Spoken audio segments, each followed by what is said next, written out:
Assalamualaikum warahmatullahi wabarakatuh. Pemirsa Dakau TV yang berbahagia, pandemi COVID-19 naik turun di Indonesia. Dan dalam beberapa bulan terakhir ini sudah mulai melandai dan menurun. Meskipun ada kekhawatiran akan ada gelombang ketiga. Mudah-mudahan ini tidak terjadi seperti harapan kita semua dan pandemi ini segera berlalu. Berbagai kebijakan mulai dibuat oleh pemerintah sejak awal pandemi ini terjadi di Indonesia, sampai kemudian baru-baru ini pemerintah membuat kebijakan vaksinasi dan berbagai regulasi yang berkaitan dengan upaya untuk menghilangkan atau mengurangi penyebaran COVID-19 di Indonesia. Nah, pemirsa Dakau TV yang berbahagia, hari ini saya sudah bersama dengan salah seorang narasumber yang cukup kompeten dan pakar di bidang kebijakan publik. Beliau adalah Dr. Ika Devi Pramudiana. Beliau adalah dosen di Universitas Dr. Sutomo Surabaya. Apa kabar, Bu Dr. Devi? Alhamdulillah.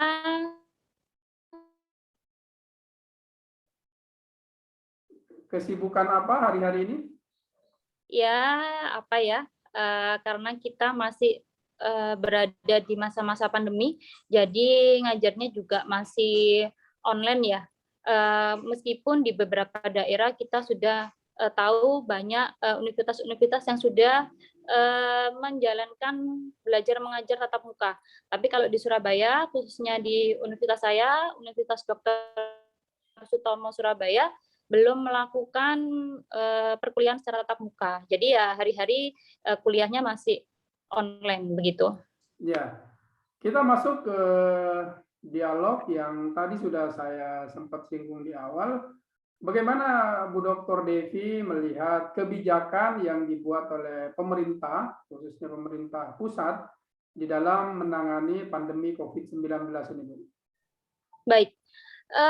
Ketika kita membicarakan masalah kebijakan, kebijakan adalah sebenarnya suatu hal yang memang diambil atau langkah yang diambil oleh pemerintah untuk menangani sebuah masalah. Khususnya yang hari ini kita bahas adalah mengenai penanganan COVID-19.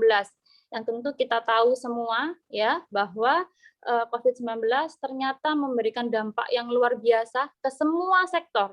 Tidak hanya tentang ekonomi, tidak hanya sektor pendidikan, tidak hanya sektor sosial, sektor kesehatan, tetapi banyak hal. Nah, ini mengakibatkan naik turunnya perekonomian, ya, naik turunnya perekonomian juga, kesehatan juga banyak sekali korban-korban yang meninggal karena adanya COVID-19.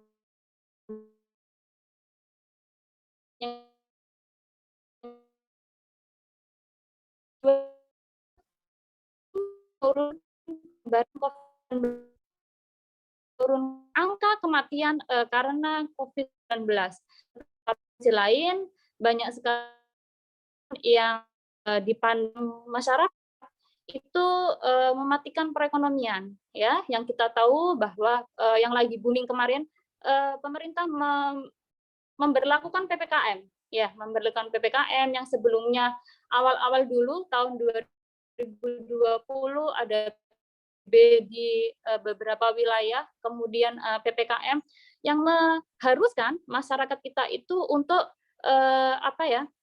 menutup usahanya mungkin dengan beberapa jangka waktu, mungkin hanya boleh buka warung atau toko sampai jam 8. Nah, itu juga merupakan salah satu kebijakan pemerintah untuk mengurangi penyebaran COVID-19 agar masyarakat itu tidak keluar rumah jika tidak terlalu penting. Tetapi di satu sisi ternyata hal-hal tersebut itu menurunkan perekonomian masyarakat. Jadi semakin banyak orang-orang yang merasa perekonomian semakin susah. Apalagi di awal-awal dulu, di awal-awal COVID-19 banyak sekali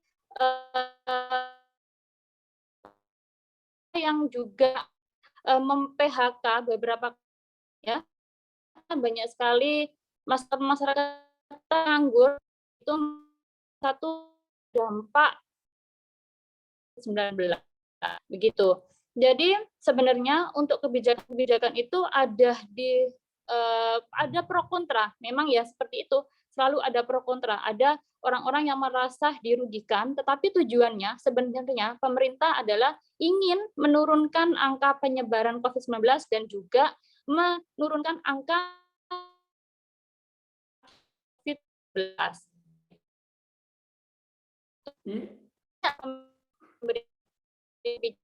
PPKM, selain PSBB, tetapi juga pemerintah menggelontorkan banyak dana untuk diberikan untuk memulihkan perekonomian, untuk memulihkan kesehatan, karena kenapa dipulihkan? Ya, kenapa dipulihkan? Karena yang kita tahu bahwa seperti yang saya bahas tadi depan, COVID-19 sudah memporak-porandakan perekonomian masyarakat Indonesia, ya. Jadi harus dipulihkan sedikit demi sedikit dipulihkan.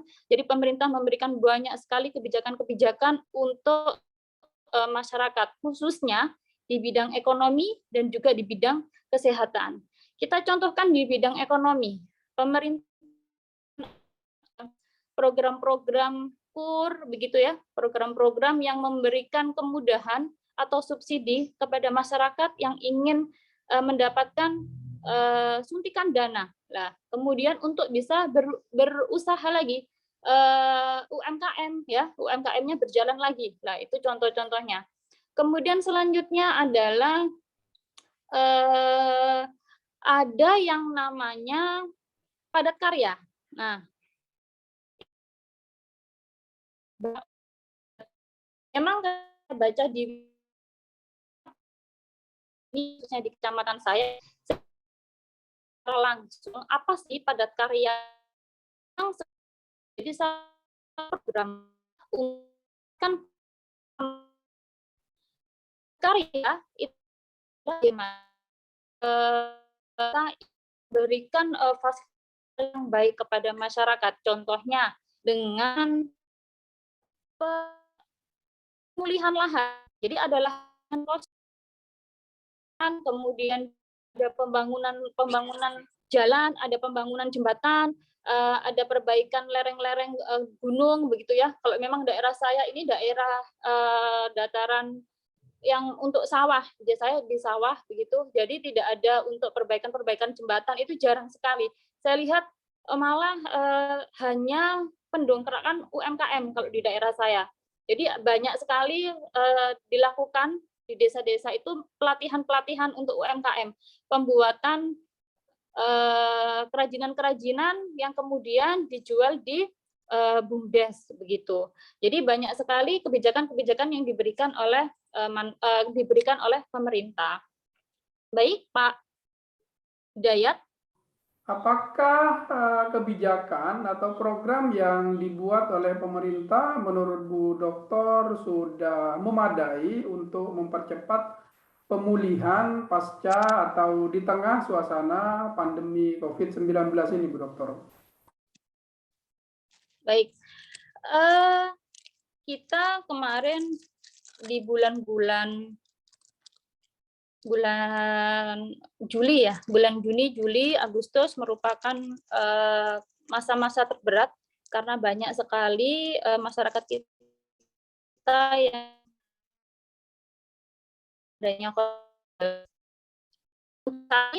bulan Oktober November ternyata kita sudah adanya penurunan penyebaran COVID-19 dan juga adanya pasien-pasien yang sudah dianggap tidak ada. Jadi kalau kemarin penuh sekali, rumah sakit penuh begitu, rumah sakit penuh, tetapi untuk saat ini sepertinya pasien-pasien itu sudah sedikit atau longgar begitu ya. Nah, itu kemungkinan besar karena berhasilnya kebijakan-kebijakan yang diberikan oleh pemerintah. Jadi adanya penyeruhan penggunaan masker, adanya cuci tangan ya, jaga jarak, lah itu merupakan salah satu juga himbauan oleh pemerintah kepada masyarakat untuk mengurangi adanya penyebaran COVID-19. Nah, itu menurut saya sudah sangat efektif, meskipun dalam perekonomian kita masih merangkak untuk stabil atau merangkak untuk naik dalam perekonomian. Ya, berkaitan dengan upaya atau langkah yang dilakukan oleh pemerintah untuk pemulihan ekonominya itu yang tadi sempat sebagian disebutkan oleh Bu Dokter, apakah Bu Dokter melihat itu sudah tepat atau ada yang mungkin perlu dikoreksi, Bu Dokter? Baik, beberapa hal tadi yang belum sempat saya singgung adalah pembatasan masyarakat luar, warga luar yang masuk ke Indonesia. Nah, itu merupakan salah satu pendongkrak kita sehingga masyarakat kita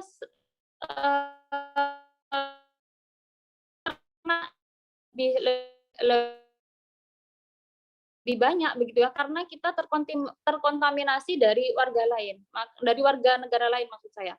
Jadi untuk pembukaan atau penutupan bandara sebenarnya kalau menurut saya itu harusnya diberlakukan tidak hanya saat ini tetapi di awal-awal adanya mencuatnya virus COVID-19 ini. Jadi tidak di akhir-akhir seperti ini tapi juga dari awal. Jadi sudah ada benteng di awal bahwa negara Indonesia harus steril dari negara lain. Jadi bandara-bandara ditutup, tidak ada alasan apapun bandara itu bisa dibuka. Nah, itu kan baru-baru ini ya, masyarakat kita dilarang untuk keluar rumah begitu, tapi bandara-bandara atau pelabuhan-pelabuhan masih dibuka bebas dari negara lain. Nah, itu menurut saya yang sedikit terlambat memberlakukan hal itu. Jadi harusnya di awal-awal dulu, tidak untuk saat ini. Meskipun saat ini akhirnya ada kebijakan-kebijakan untuk penutupan bandara. Nah, itu kalau mungkin di awal ya akan sangat mengurangi penyebaran COVID-19 begitu. Karena memang Indonesia waktu itu ketahuannya Februari 2020 dan itu menyebarnya sangat cepat sekali. Saya dulu berpikir ternyata di Jakarta sudah ada. Seingat saya Februari 2020. Kemungkinan nggak sih akan menyebar ke daerah-daerah kecil begitu ya? Kalau menurut saya sih nggak akan menyebar. Ternyata memang itu sangat cepat sekali penyebarannya. Salah satunya adalah dari luar. Karena yang pertama terkonfirmasi adanya COVID-19 adalah dari Cina. Nah, itu pasti akan menyebar ke negara-negara lain. Jadi harusnya itu ada pembatasannya itu tidak pembatasan dari dalam, tetapi juga ada pembatasan dari luar. Begitu. Upaya pemulihan yang dilakukan oleh pemerintah, pemulihan ekonomi, apakah sudah tepat kira-kira sasarannya? Karena tadi yang sempat disinggung itu KUR dan lain-lain itu tampaknya tidak bisa diakses secara langsung oleh masyarakat desa ya. Sementara COVID ini kan juga yang terdampak juga masyarakat desa. Bagaimana Bu Dokter menilainya? Ya, memang suatu kebijakan itu harusnya ada evaluasi kebijakan. Ketika kebijakan itu sudah diimplementasikan ke masyarakat, tidak semua kebijakan itu akan berjalan dengan baik. Jadi harus ada evaluasi yang dilakukan oleh pemerintah ya untuk mengetahui apakah kebijakan ini sudah berhasil atau memang tidak tepat sasaran. Nah, meskipun demikian, kebijakan-kebijakan yang diberikan oleh pemerintah tidak hanya tentang KUR begitu ya, tetapi juga ada kebijakan-kebijakan untuk mensubsidi hutang. Lah, itu saya pernah dapat informasi ketika saya mengurus ke customer service, di sebelah saya memberikan informasi bahwa ketika ada hutang di bank yang kira-kira 11 juta begitu, ketika terjadi pandemi COVID itu dikurangi, cicilan per bulannya dikurangi, meskipun toh nanti akan jangka pembayarannya akan ditambah. Nah, itu menurut saya sudah mengurangi beban masyarakat yang mempunyai hutang di bank. Begitu juga dengan KUR. KUR memberikan bunga yang sedikit dibandingkan dengan hutang-hutang yang lain. Kenapa begitu, Pak? Di daerah saya, ya, di daerah saya itu banyak sekali yang apa ya begitu namanya? Mereka ya dengan bank-bank yang memang persyaratannya mudah.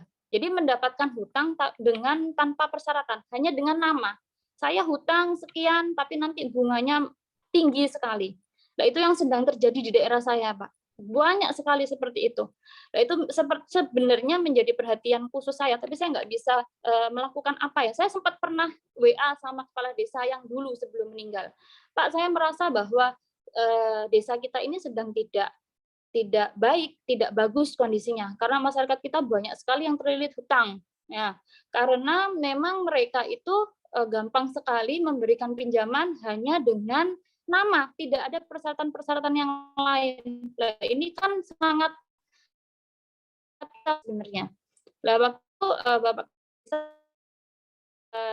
ingin melakukan suatu solusi begitu agar masyarakat kita itu tidak lagi percaya dengan bank-bank yang seperti itu. Tapi belum terlaksana, keburu Bapak kepala desa saya tadi meninggal begitu.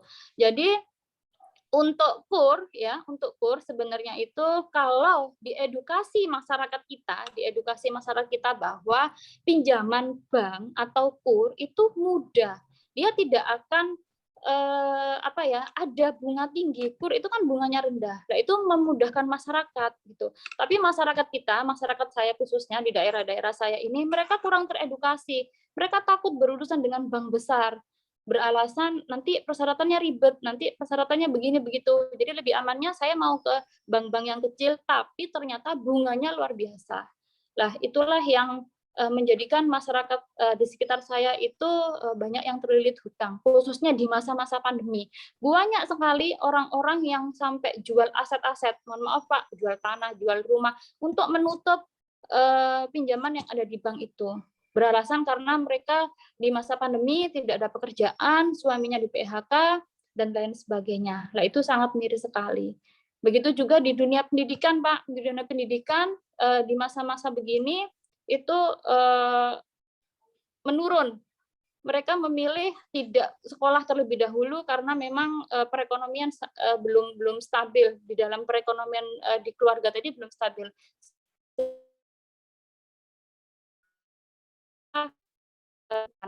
Ini sangat miris. Tetapi pemerintah pendidikan banyak sekali beasiswa yang diberikan untuk masyarakat di kampus saya.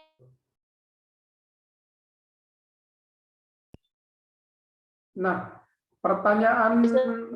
pertanyaannya mungkin Bu Dokter yang perlu disampaikan adalah apakah program-program yang disampaikan tadi itu baik recovery ekonomi, kemudian kemudahan dalam berpendidikan, itu nyampe nggak ke masyarakat di level terbawah gitu? Itu menurut amatan Bu Dokter bagaimana? Kalau yang KUR tadi, kalau pengamatan saya di daerah sekitar saya ini memang belum banyak masyarakat yang teredukasi tentang KUR begitu. Tapi kalau untuk pendidikan alhamdulillah banyak sekali masyarakat itu sudah mendapatkan subsidi pendidikan. Jadi banyak beasiswa yang diberikan pemerintah untuk juga mahasiswa begitu. Relevan masih. Bagaimana Bu Dokter melihat bingkai kebijakan penanganan COVID ini? Misalnya dalam soal katakanlah ini kan sebetulnya pertama memang persoalan kesehatan ya, yang kemudian berdampak kepada persoalan ekonomi, sosial dan budaya begitu. Tetapi leading sektornya itu tidak murni Kementerian Kesehatan, tapi malah Kementerian Kesehatan tidak terlihat dominan begitu. Bagaimana dalam konteks kebijakan publik Bu Dokter melihatnya? Misalnya katakanlah banyak sekali aturan-aturan kebijakan yang itu direct oleh Kementerian Maritim dan Investasi, kemudian Kementerian Dalam Negeri.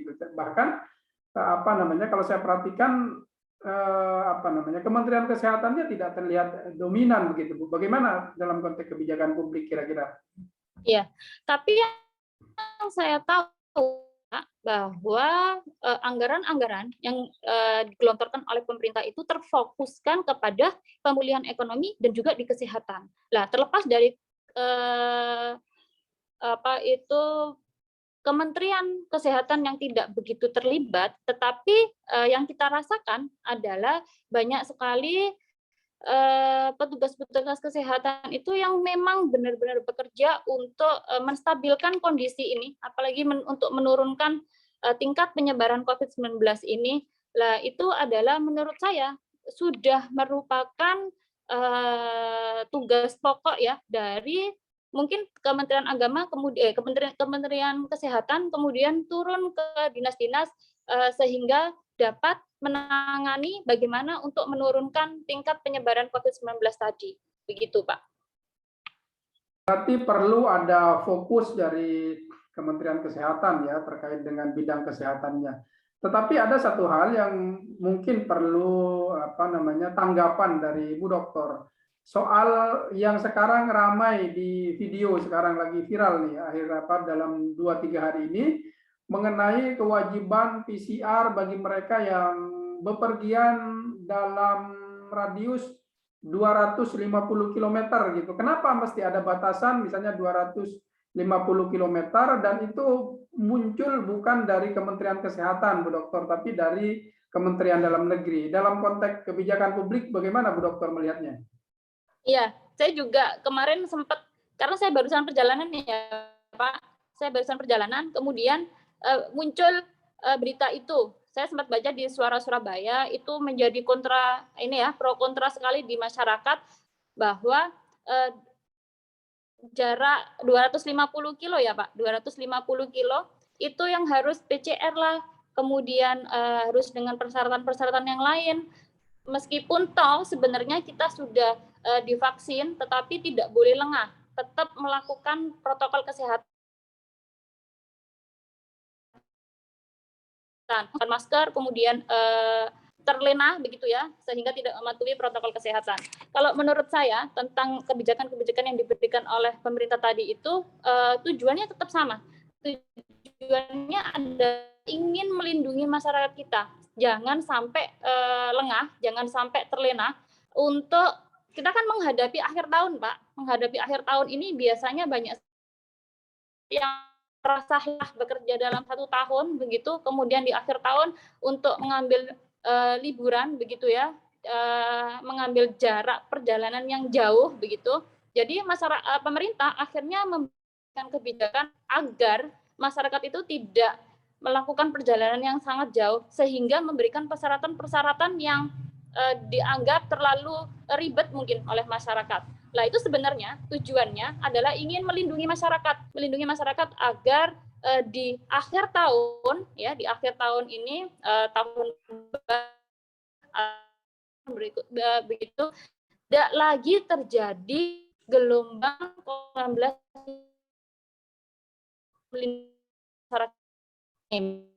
masyarakat itu sekarang merasa apa ya, mungkin tidak percaya begitu. Ini kebanyakan aturan.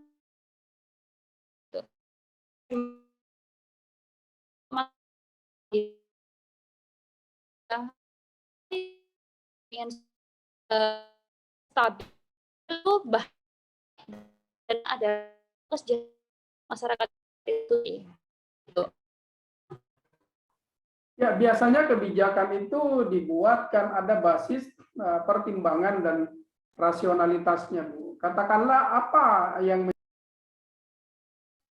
menurut Bu Dokter pertimbangan 250 km gitu. Artinya apa ya? Orang bepergian artinya yang berpotensi menularkan itu tidak mesti radius 200 km dan 250 km kan? 100 km sudah bisa menawarkan, artinya mobilitas orang itu tetap terjadi maksud saya. Apa kira-kira yang bisa dijadikan justifikasi lah soal ketentuan 250 km itu? Kalau dulu kan jelas Oke. ya, apa aglomerasi istilahnya ya. Apa ada klaster Bali, ada klaster Jawa, ada non Jawa, itu kan jelas begitu, sehingga identifikasinya itu menjadi jelas gitu loh. Ini kan identifikasi apa namanya klasternya itu 250 kilo itu kan menjadi tidak. Katakanlah kalau misalnya itu daerah Kalimantan gitu kan, yang itu wilayahnya itu sangat jauh gitu, terdiri dari hutan gitu kan, maksud saya apa kira-kira, kan beda dengan misalnya di Jawa yang sangat padat misalnya. Apa kira-kira basis menurut dari analisis Bu Dokter dalam konteks apa namanya tadi? Baik, ya, seperti yang sudah saya sampaikan tadi, bahwa sebenarnya mungkin pemerintah ingin menjadikan suatu kebijakan ini mau dianalisa begitu atau mau dievaluasi. Mengambil angka 250 kilo tadi itu adalah ingin menganalisa kalau diberikan, Pak, ya, seandainya diberikan mungkin 50 kilometer, kemudian memberikan apa persyaratan-persyaratan tadi itu PCR dan lain sebagainya. Lah, masyarakat akan semakin bergejolak.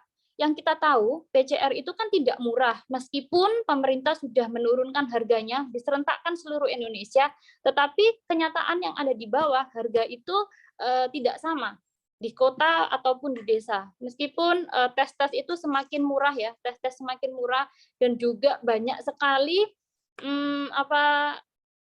hasil-hasil tes palsu begitu, hasil-hasil tes palsu. Lah, mungkin pemerintah akan dari 250 km itu akan dievaluasi atau bisa diturunkan. Kalau 250 terlalu jauh atau terlalu jaraknya terlalu panjang begitu, mungkin bisa 200 km, mungkin bisa 150 km, tapi pastinya akan lebih semakin masyarakat akan pro kontra, akan bergejolak gitu. Tapi tujuannya tetap baik sebenarnya untuk masyarakat tadi itu. Agak terakhir ini pertanyaan saya, apa dari berbagai kebijakan tadi ada PCR yang dikeluhkan kemudian diturunkan dan sudah 2 kali atau 3 kali diturunkan, apa Bu Dokter tidak melihat ada dalam tanda kutip bisnis kebijakan dalam konteks PCR ini, Bu Dokter? Bisnis kebijakan. Ya. Baik. Di Indonesia semua hal itu aturan, banyak yang bilang aturan itu tidak untuk dipatuhi, tapi aturan juga untuk dilanggar. Nah, begitu juga di Indonesia banyak sekali hal-hal yang menjadikan ladang bisnis, jangankan untuk tes PCR ya, kemudian untuk vaksin begitu, vaksin tidak perlu vaksin sudah dapat kartunya asalkan bayar sekian. PCR juga begitu, tanpa PCR atau tes PCR sudah mendapatkan kartu itu merupakan yang oleh dimanfaatkan oleh beberapa orang-orang yang tidak bertanggung jawab. Lah itu akan selalu beriringan. Kita tidak bisa mencegah atau menghilangkan atau menghapus hal-hal yang tidak baik tersebut. Pasti akan selalu ada celah-celah yang dimanfaatkan oleh masyarakat kita untuk meraup keuntungan. Nah, memang itu menjadikan hal-hal yang harus dievaluasi oleh pemerintah, karena memang jika suatu kebijakan itu tidak berjalan dengan baik, maka pemerintah bisa merubah kebijakan atau juga menghapus kebijakan. Maka dari itu, suatu kebijakan yang diberikan sebelum diimplementasi oleh pemerintah itu harusnya adalah ada formulasi kebijakan. Diketahui dulu indikator-indikator mana saja yang memang bermanfaat atau indikator-indikator mana saja yang memang benar-benar nanti akan tersampaikan ke masyarakat sehingga tidak banyak hal-hal negatif yang menunggangi atau mengikuti dari kebijakan tersebut. Lah, kalau memang ternyata banyak hal-hal negatifnya daripada hal-hal positifnya di dalam kebijakan tersebut, maka pemerintah akan wajib mengevaluasi, merubah kebijakan tersebut atau menghapus atau mengganti kebijakan tersebut. Begitu. Ya, Bu Dokter, dalam pandangan Bu Dokter, yang mengimpor atau mendatangkan PCR ini kan rata-rata swasta. Kenapa tidak BUMN yang itu otomatis memberi pemasukan kepada negara dan menguntungkan bagi bisnis BUMN gitu, karena pasti orang butuh. Apa tanggapan Bu Dokter? Iya, Baik, mungkin kenapa pemilihan kerjasama itu stakeholder-nya dengan pihak swasta, ya. Mungkin pihak swasta yang lebih mampu memberikan atau kemauan kita COVID tadi itu. Mungkin kalau di BUMN kira-kira untuk di apa kira BUMN di bidang kesehatan?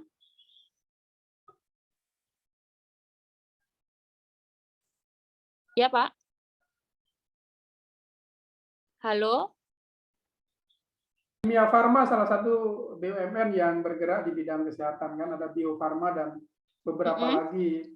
Kenapa yang ditanyakan oleh publik itu kenapa bukan BUMN ini, karena pasti untung kan, ini tidak ada ruginya gitu. Terbukti dari misalnya diturunkan 300.000 saja masih untung gitu dibanding dengan misalnya di negara lain yang di bawah itu, atau ada juga di negara lain yang di atas itu gitu. Apakah itu bagian dari misalnya bisnis kebijakan tadi itu untuk menguntungkan swasta, Bu Dokter, atau ada perspektif lain? Kalau untuk memilih maksudnya itu menganaktirikan BUMN tidak, tetapi memang kerjasamanya adalah dengan pihak swasta. Kalau menurut saya pun Kimia Farma tidak terlepas dari kebijakan-kebijakan itu. Lah dalam pembuatan kebijakan ketika melakukan pemilihan ya pemilihan kebijakan, maka ada pasti ada sesuatu hal yang memang lebih condong kepada pihak swasta untuk diberikan kepercayaan dalam hal PCR ini. Nah, jadi mungkin jadi salah satu masukan untuk pemerintah dalam hal ini, bahwa tidak hanya menggunakan pihak-pihak swasta saja, tetapi juga memberikan kesempatan dari BUMN kita untuk ikut serta dalam hal tersebut.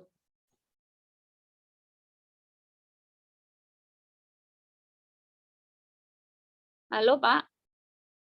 Terakhir, Bu Dokter, apa kira-kira yang menurut Bu Dokter perlu dievaluasi dari penanganan dampak pandemi COVID-19 ini, yang perlu dievaluasi bagi penanganan dampaknya gitu? Baik, penanganan dampaknya.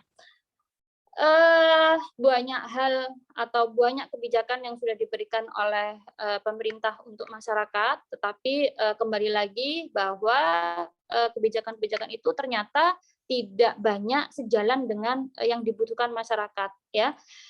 Contohnya ketika pemerintah memberikan himbauan kepada masyarakat agar tidak keluar rumah, ya, agar tidak keluar rumah untuk mengurangi penyebaran COVID-19, tapi pemerintah hanya memberikan bantuan langsung tunai kepada pihak-pihak yang memang dirasa membutuhkan. Tidak semua, ya, tidak semua masyarakat diberikan bantuan oleh pemerintah.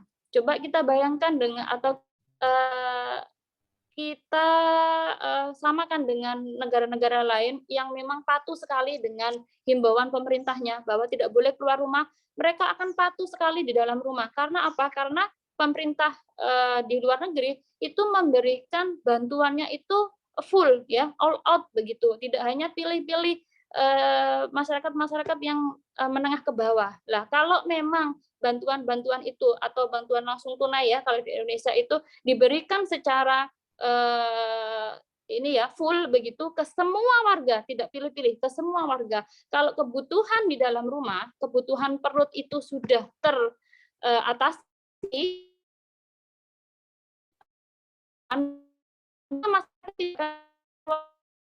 ini karena apa? Keluar rumah ini karena memang mereka butuh bekerja, mereka butuh mencari nafkah, mereka butuh mencari makan begitu ya. Maka masyarakat usaha sendiri memang tidak dipenuhi, ya saya mencari kebutuhan-kebutuhan itu di luar. Jadi pemerintah harusnya memang memberikan bantuan-bantuan itu full kepada semua masyarakat. Jadi kalau sudah begitu, ya masyarakat tidak akan lagi ini ya lebih patuh kepada kebijakan yang diberikan oleh masyarakat. Waktu itu di awal-awal pandemi banyak sekali kegiatan-kegiatan yang memang langsung mati begitu. Hanya dalam jangka waktu seminggu, 2 minggu, 3 minggu. Mereka bisa tidak keluar rumah karena takut. Lah kalau memang seminggu, 2 minggu, 3 minggu tidak bekerja, kemudian kebutuhan perut ya khususnya tidak dipenuhi oleh pemerintah, ya masyarakat akhirnya juga akan memilih untuk bekerja kembali lah. Kalau kita tetap dilarang untuk keluar rumah lah bagaimana kebutuhan-kebutuhan kita tidak akan terpenuhi begitu. Tetapi memang seperti tadi yang disampaikan oleh Pak Hidayat bahwa selalu ada celah-celah yang kita rasakan. Contohnya kemarin banyak korupsi-korupsi yang dilakukan oleh di kementerian ini ya, bantuan sosial itu saya juga kaget, ngeri sekali. Setega itu untuk masyarakat yang terdampak COVID tetapi dikorupsi. Nah, itulah yang terjadi di negara kita. Oke, Pak. Ya, itu adalah bagian dari korupsi kebijakan ya. Kalau tadi ada potensi bisnis kebijakan, itu Betul. Dan itu tidak akan bisa hilang ya. Jadi apa yang menjadi perbincangan kita pada kesempatan ini mudah-mudahan menjadi satu masukan, aspirasi bagi pembuat kebijakan bahwa kebijakan sebelum dibuat dan diimplementasikan perlu kiranya ada basis data, kemudian basis indikator-indikator sehingga menjadi terukur dan hasilnya juga maksimal. Terima kasih Bu Dr. Eka Devi. Beliau adalah dosen di Universitas Dr. Sutomo Surabaya. Sangat luar biasa apa yang disampaikan dan sangat semangat. Mudah-mudahan ini akan menginspirasi kita semua juga. Terima kasih sekali lagi dan mohon maaf jika mengganggu aktivitasnya. Nah, pemirsa Dakau TV yang berbahagia, demikian tadi dialog kita bersama dengan narasumber yang sangat kompeten dan memiliki kemampuan dalam menganalisis mengenai kebijakan publik. Saya cukupkan sampai di sini. Terima kasih atas perhatian saudara-saudara dan mohon maaf jika ada yang kurang berkenan. Wassalamualaikum warahmatullahi wabarakatuh. Waalaikumsalam warahmatullahi wabarakatuh.